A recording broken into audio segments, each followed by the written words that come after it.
Hello everyone, today we are going to discuss types of communication part 2। देखिए, part 1 में हम on the basis of relations and on the basis of flow of information already discuss कर चुके हैं। तो बाकी बचे हुए 3 जो क्लासिफिकेशंस हैं हम उनको डिस्कस करेंगे आज के इस सेशन में। नेक्स्ट है on the basis of nature.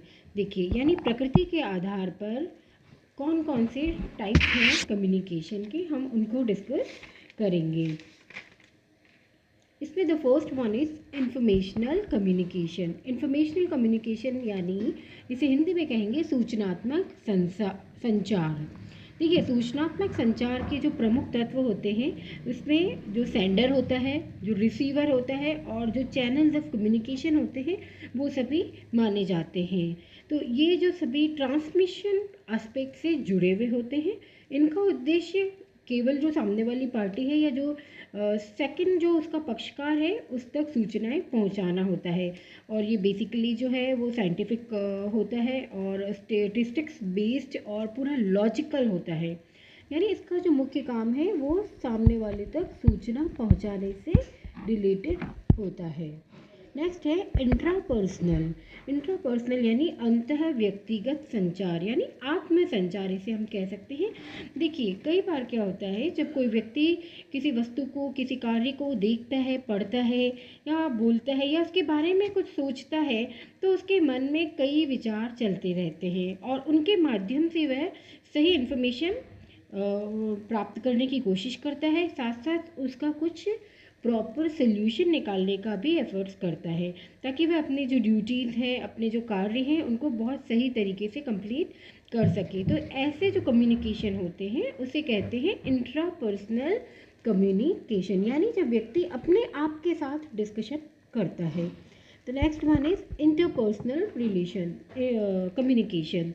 देखिए, इंटरपर्सनल कम्युनिकेशन जो होता है वो कहलाता है अंतर्वैयक्तिक संचार, यानी जो हमारा बिहेवियर होता है ये उसके ऊपर बेस्ड होता है। इसमें हमारी लैंग्वेज के साथ साथ हमारा परसेप्शन, हमारा मोटिवेशन या जो इस तरह की साइकोलॉजिकल जो प्रोसेसेस होती हैं वो इसमें शामिल होती है और ये पूरा पर्सनल होता है। इसमें जो है नॉन वर्बल जो फैक्ट्स होते हैं वो भी इसमें शामिल होते हैं।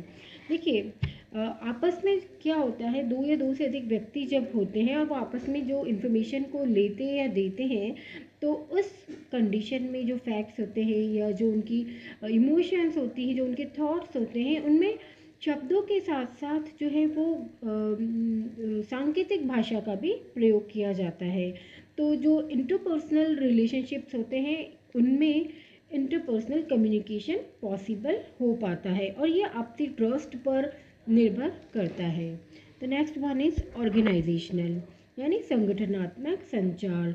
देखिए, हम ऑर्गेनाइजेशनल स्ट्रक्चर को पढ़ चुके हैं। इसमें एक ऑर्गेनाइजेशन में टॉप लेवल से लेकर लोअर लेवल तक जितने भी स्टेजेस होते हैं, जितने भी लेवल्स होते हैं, उनके बीच में जिस तरह का भी कम्युनिकेशन होता है वो इसमें शामिल माना जाता है।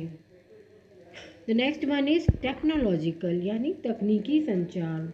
देखिए, इसमें केवल जो इसके चैनल्स हैं जैसे मशीनरी या जो भी इक्विपमेंट्स हैं जिनके माध्यम से जो कम्युनिकेशन किया जाता है उनको तो शामिल किया ही जाता है, बल्कि उन प्रोसेसेस और जो एक्टिविटीज़ होती हैं जिनके द्वारा जो इन्फॉर्मेशंस होते हैं या जो सूचनाएं होती हैं उनको भी इसमें कंबाइंड किया जाता है। तो ये था on the basis of nature. The next one is on the basis of scope, यानी क्षेत्र के आधार पर। क्षेत्र के आधार पर internal communication and external communication हो सकता है। देखिए, जब हम इंटरनल कम्युनिकेशन की बात करते हैं, यानी एक ऑर्गेनाइजेशन में जितने भी एम्प्लॉइज़ काम करते हैं, चाहे वो किसी भी लेवल के हों, किसी भी डिपार्टमेंट के हों, वो सभी इसमें शामिल होते हैं। तो उनके बीच में जो भी कम्युनिकेशन होता है, जैसे information, rules and regulations, orders, directions या जो वर्किंग प्रोसीजर्स होती हैं या कंप्लेंट्स, सजेशंस या कोई रिक्वेस्ट या प्रॉब्लम्स जो एक व्यक्ति से दूसरे व्यक्ति तक पहुंचाई जाती है ऑर्गेनाइजेशन के अंदर ही, यानी जो व्यक्ति जो उसमें काम करते हैं उन्हीं लोगों के बीच में जब कम्युनिकेशन होता है तो वह कहलाता है इंटरनल कम्युनिकेशन। नेक्स्ट है एक्सटर्नल कम्युनिकेशन यानी बाह्य संचार। देखिए जैसे कस्टमर,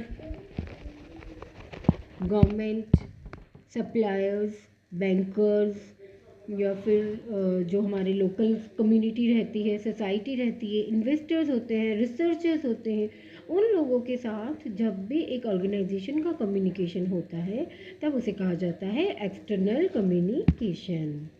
तो next one is on the basis of medium यानी माध्यमों के आधार पर संचार के प्रकार। देखिए माध्यम यानी कौन सा माध्यम उस कम्युनिकेशन को करने के लिए यूज़ किया जाता है। ये माध्यम नॉन वर्बल हो सकते हैं, वर्बल, रिटन और ऑडियो विजुअल। देखिए इन्हें डिटेल्स में देखेंगे। The first one is non verbal यानी इसे हिंदी में कहेंगे सांकेतिक अथवा गैर शाब्दिक संचार। देखिए ये एक ऐसी प्रोसेस है जिसमें एक व्यक्ति से दूसरे व्यक्ति तक अपनी बात पहुंचाने के लिए संकेतों, इशारों या हाव भावों का प्रयोग किया जाता है, यानी जेस्चर्स या आपके expressions, body language, eye contact, तो ये चीज़ें उसमें इंक्लूड की जाती है। इसमें शब्दों की आवश्यकता नहीं पड़ती है क्योंकि एक व्यक्ति अपने विभिन्न आंतरिक मनोभावों के द्वारा सूचनाओं का प्रयोग कर सकता है। जैसे एग्जाम्पल के लिए पीठ थपथपाना, मुस्कुराना, हाथों से इशारा करना, ये सब जो जेस्चर्स हैं ये खुशी व्यक्त करने के हो सकते हैं, या फिर नाराज़गी व्यक्त करने के लिए मुंह बनाना या सर पर सलवटें डालना या आई कांटेक्ट को नहीं बनाना, ये नाराज़गी को व्यक्त करने के जो है वो तरीके हो सकते हैं। तो इनके द्वारा जो संचार किया जाता है उसे सांकेतिक संचार या नॉन वर्बल कम्युनिकेशन कहते हैं। देखिए ये जो तरीके होते हैं इसके कुछ मेरिट्स एंड डीमेरिट्स हैं। इसके मेरिट्स को हम देखते हैं, ये बहुत रिलायबल हो सकता है क्योंकि इसमें डायरेक्ट कम्युनिकेशन होता है तो ये रिलायबल माना जाता है। क्विक यानी इसमें कोई फॉर्मेलिटीज़ नहीं होती है और बहुत इकोनॉमिकल होता है क्योंकि इसमें कोई किसी तरह की इक्विपमेंट या और किसी फॉर्मेलिटीज़ के लिए कोई स्पेस या कोई साधन की आवश्यकता नहीं होती है और बहुत ही एक्यूरेट अंडरस्टैंडिंग होती है। यानी एक व्यक्ति और दूसरा व्यक्ति आमने सामने है तभी वो नॉन वर्बल कम्युनिकेशन कर पाएंगे, तो उनके बीच में जो समझ है वो बहुत ही सही समझ डेवलप होती है। लेकिन इसके कुछ डीमेरिट्स भी हैं यानी कुछ हानियाँ भी हैं। इसमें सबसे पहला है नो सीक्रेसी, क्योंकि इसमें जो बात होती है तो कई बार वो ग्रुप ऑफ पीपल के सामने भी होती है, तो इसमें किसी तरह की सीक्रेसी या गोपनीयता नहीं रखी जा सकती है। और मिसकंसेप्शन, कई बार इसमें मिसकंसेप्शन यानी कोई गलत अर्थ भी लगा लिया जाता है। कहने वाले का भाव कुछ और हो सकता है और जो रिसीवर है उसका भाव कुछ और हो सकता है। फिर ये बहुत ही जो शॉर्ट मैसेजेस होते हैं सिर्फ ये उन्हीं के लिए उपयुक्त माना जाता है और इसका कोई भी रिटन प्रूफ नहीं होता है। और सबसे एंड में है फिजिकल प्रेजेंस रिक्वायर्ड। देखिए नॉन वर्बल कम्युनिकेशन जब ही हो पाएगा जब दोनों पक्षकार यानी सेंडर एंड रिसीवर आमने सामने हो, तभी इस तरह का कम्युनिकेशन पॉसिबल हो पाता है। So this is non verbal communication. The next one is verbal communication. देखिए वर्बल कम्युनिकेशन यानी मौखिक रूप से बोलकर जो संदेश दिया जाता है उसे मौखिक या वर्बल कम्युनिकेशन कहते हैं। इसमें दोनों जो है संदेश को भेजने वाला और संदेश को प्राप्त करने वाला व्यक्ति दोनों अवेलेबल रहते हैं। और एक व्यक्ति किन किन माध्यमों से वर्बल कम्युनिकेशन कर सकता है, देखिए इसमें radio, television, interviews, telephone, training, discussions, speeches, meetings या वीडियो कॉन्फ्रेंसिंग के थ्रू जो ऑर्गेनाइजेशन के अंदर इस तरह का वर्बल कम्युनिकेशन पॉसिबल हो पाता है। इसमें जो है ये एक टू वे कम्युनिकेशन माना जाता है क्योंकि दोनों जो पक्षकार होते हैं वो एक दूसरे की बात को सुन सकते हैं। तब ऐसी कंडीशन में एक व्यक्ति के द्वारा कही गई बात को दूसरा व्यक्ति तुरंत फीडबैक भी दे सकता है, उसके प्रति अपनी राय भी प्रकट कर सकता है। और इसमें एक और बात है कि इस वर्बल कम्युनिकेशन डायरेक्ट भी हो सकता है एंड इनडायरेक्ट भी हो सकता है। इनडायरेक्ट कैसे हो सकता है कि जब दोनों आमने सामने अवेलेबल नहीं है, यानी एक दिल्ली में है और एक सपोज मुंबई में है, तब भी उनके बीच में वर्बल कम्युनिकेशन हो सकता है वीडियो कॉन्फ्रेंसिंग के थ्रू।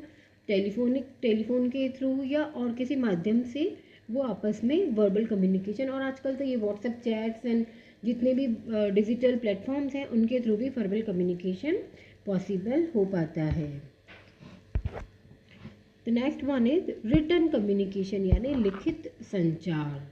देखिए लिखित संचार यानी जब जो कम्युनिकेशन है, संचार लिख कर एक व्यक्ति से दूसरे व्यक्ति तक पहुंचाया जाता है, तब उसे कहेंगे लिखित संचार। इसमें बहुत सारे जो है चैनल हो सकते हैं, और इसमें सबसे इम्पॉर्टेंट बात यह है कि इसमें लैंग्वेज का बहुत बड़ा रोल होता है, क्योंकि कम्युनिकेशन रिटन में होता है, लिखा हुआ होता है, तब ऐसी दशा में जो सेंडर है उसे अपनी जो भाषा है और जो अपनी जो उसके भाव हैं उनमें बहुत ही सावधानी से उस भाषा में अपने भावों को रखना चाहिए।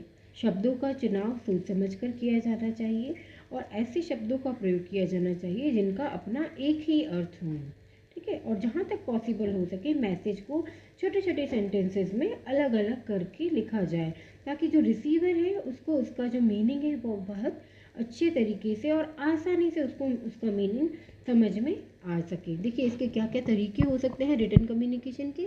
Business magazines, organisational schedules, legal workbooks, bulletins, policy materials, newspapers, digital media. तो ये बहुत सारे तरीके हैं जिनके माध्यम से रिटन कम्युनिकेशन किया जा सकता है। देखिए डिजिटल मीडिया जो है इसमें आपका इंटरनेट हो सकता है, व्हाट्सएप हो सकता है, फेसबुक हो सकता है, ट्विटर हो सकता है, या और कोई ऐसा ऑनलाइन मोड जिसके माध्यम से रिटन में जो है वो कम्युनिकेशन पॉसिबल हो सकता है। देखिए सबसे बड़ा जो इसका बेनिफिट है वो ये कि इसमें प्रूफ होता है। दोनों जो पक्षकार हैं वो आमने सामने नहीं है, लेकिन उनके द्वारा उनके बीच में जो मैसेजिंग होती है, जो संचार होता है, वह एक रिटन में होता है जिसका हमेशा के लिए प्रमाण बना रहता है। इसमें दोनों को आमने सामने होना बिल्कुल भी आवश्यक नहीं है। लेकिन इसमें एक परेशानी ये कि इसमें वेस्टेज ऑफ टाइम बहुत होता है, फॉर्मेलिटीज़ होती है और कॉस्टिंग इसकी बढ़ जाती है, और कई बार जब एमरजेंसी सिचुएशंस होती हैं तब उन सिचुएशंस में ये बिल्कुल भी सूटेबल नहीं होता है। The next one is audio visual communication, यानी इसे हिंदी में कहेंगे दृश्य श्रव्य संचार, ऑडियो विजुअल कम्युनिकेशन। देखिए विजुअल कम्युनिकेशन यानी जो आपको दिखाई देने वाला है, जो दृश्य के प्रतीक है, वो ऐसे साइन कौन कौन से हो सकते हैं, जैसे posters, cartoons, flags, decorations, films या माइक्रोफिल्म्स, स्टैटिस्टिकल ग्राफ्स या टोन्स एंड स्टैचूज। तो ये सारे जो तरीके हैं उनके माध्यम से दर्शाए गए प्रतीकों से या किसी तरह के जो दिखाई देने वाले तरीके हैं उनके माध्यम से कम्युनिकेशन किया जाता है। इसका सबसे बड़ा जो बेनिफिट है वो ये कि ये सामने वाले जो रिसीवर है उसके मस्तिष्क पर बहुत ही गहन प्रभाव डालते हैं। Okay, the next one is audio science. देखिए ऑडियो साइंस किस तरह के हो सकते हैं, जैसे घंटी का बजना या किसी तरह का इंस्ट्रूमेंटल म्यूजिक बजना, सायरन जैसे फायर का सायरन या दुर्घटना का कोई सायरन, तो इस तरह का सायरन, या फिर कोई हूटर, इस तरह की जो भी आवाज़ें होती हैं, जो भी श्रव्य प्रतीक होते हैं वो इसमें शामिल किए जाते हैं। तो ये था हमारा बिजनेस कम्युनिकेशन के जितने टाइप्स हैं उनका सेकंड पार्ट। ठीक है, थैंक यू।